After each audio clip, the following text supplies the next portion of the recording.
السلام عليكم ورحمة الله وبركاته. يوم الجمعة 6/1/2023 خرجت كل مناطق شمال المحرر إلى الساحات الحرية بصوت واحد، لا لمصالحة القتلة الخنازير.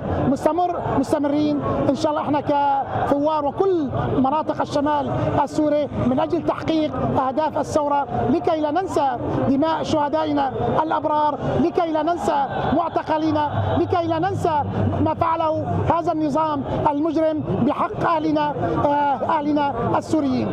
ماضون ومستمرون.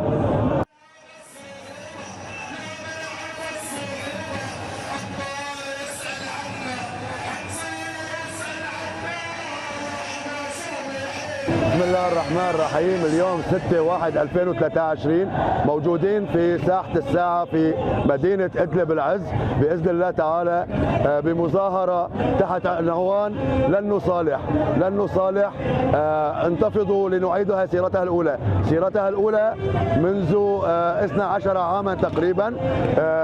هذه الثورة ليس لها حل سوى النصر بإذن الله تعالى. مهما حاولت الدول أن تتقرب أو أن تحصل على تقارب مع النظام المجرم، فإن ثورتنا وثوارنا بإذن الله تعالى لن يهادنوا، لن يصالحوا، لن يستكينوا بإذن الله حتى تحقيق أهداف الثورة كاملة دون انتقاص.